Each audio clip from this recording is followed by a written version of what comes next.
Hi, my name is Matt, and I am presenting the pitch for a new game project with the working title, What Shall We Do?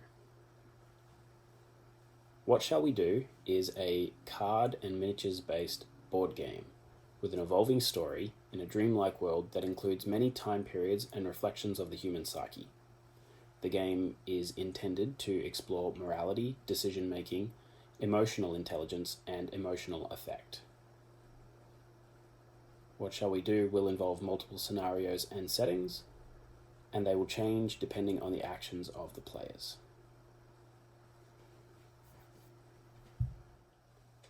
This game is intended to create a sense of moral self-reflection. It is not intended to force the players to adopt a certain moral standpoint or to see things from my specific moral point of view. Rather, the intent is to encourage them to consider different moral values and points of view, and to evaluate or develop their own moral maturity. In order to design ethical gameplay, the most successful approach is to focus on the presence of an ethical agent that interprets from a moral perspective the semantic meaning of the game, and by extension, the procedural requirements that the game demands from her.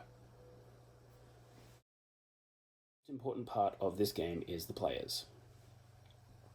The game is story-based, but focused on decisions and on the players evaluating what is best to be done in each different situation, according to their own moral and ethical values that they bring into the game through discussion.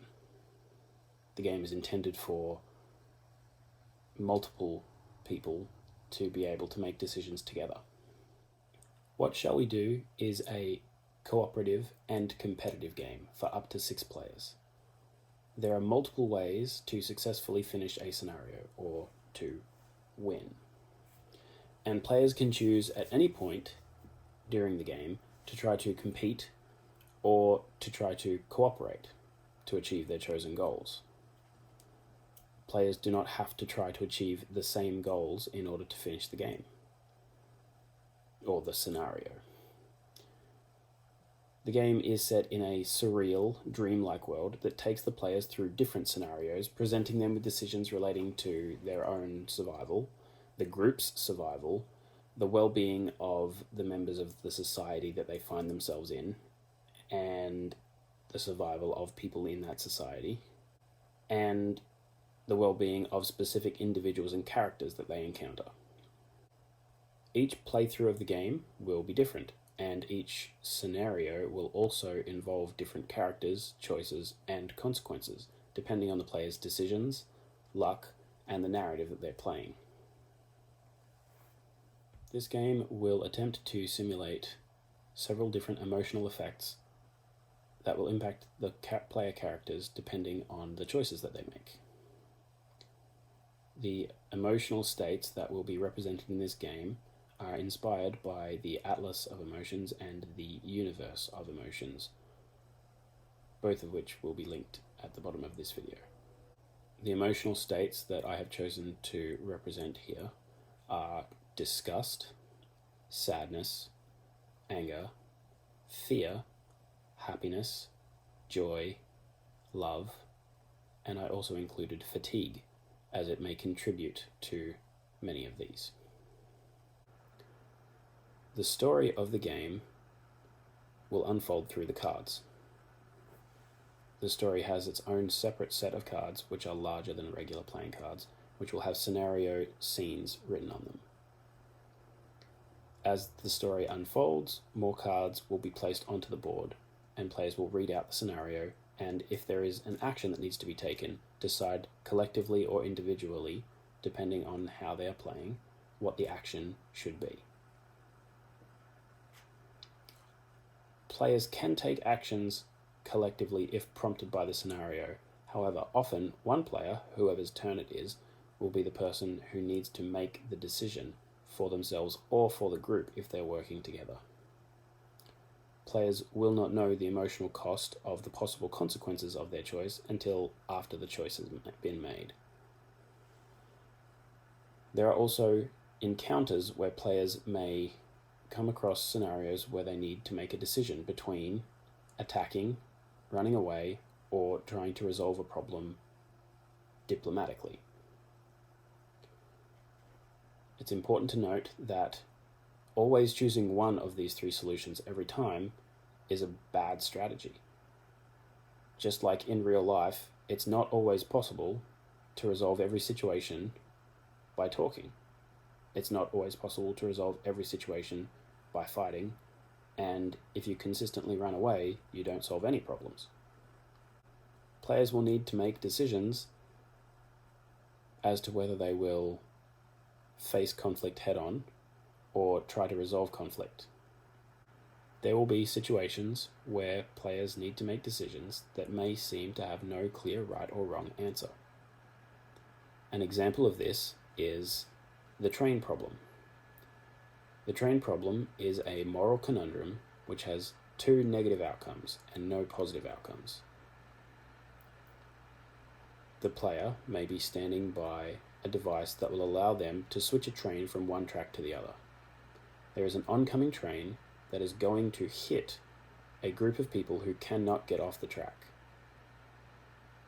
However, if you switch the train onto a different track, it will hit someone else who also cannot get off the track. There's only one person on this track, which means less people will be injured, but it's someone who would not have been injured unless you took action. Is there a right or wrong answer here? These sorts of scenarios will force players to consider what it is that they value and what they might actually do if they were placed in that situation themselves. As a player takes action, they collect or discard tokens representing the emotional effects of the situation on their character. If a character has too many negative emotion tokens and not enough positive emotion tokens, they must roll a die at the start of each turn to determine if they suffer an emotional trauma. The number they have to roll increases as the number of negative emotions increases. If the difference between two opposing emotive states is too high, for example, if they only have 2 happiness tokens and they have 12 sadness tokens, then they immediately have to suffer an emotional trauma and suffer a penalty for that. There are a few different ways of representing these kinds of penalties.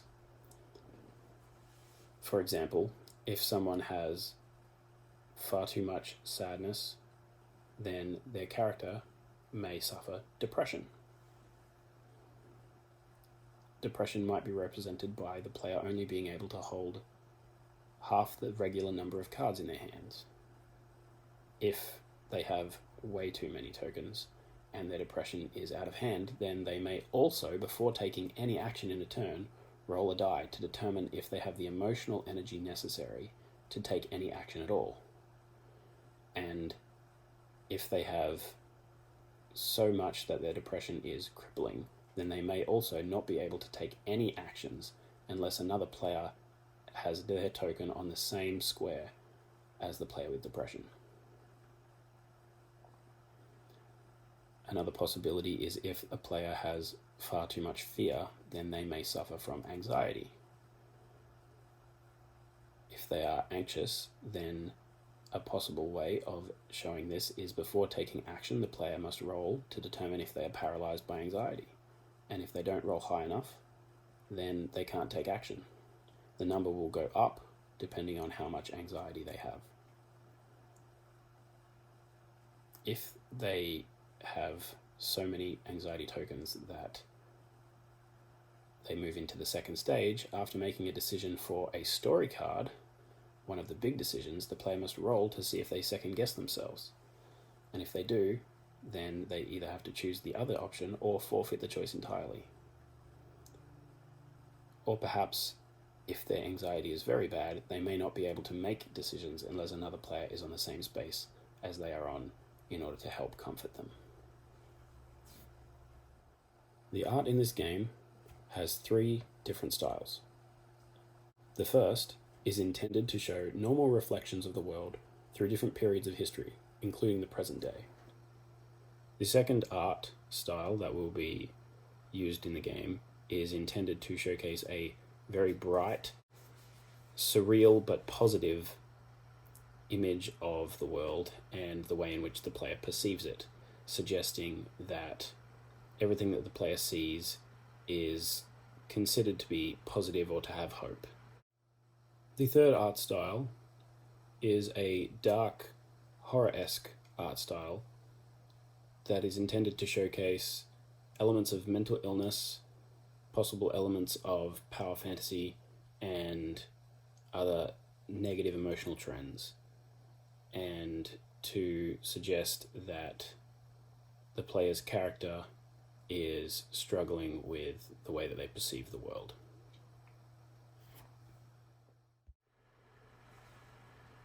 There is still a great deal of design work to be done on this concept, but I hope that I have been able to convey an idea of what is intended. Thank you for your time.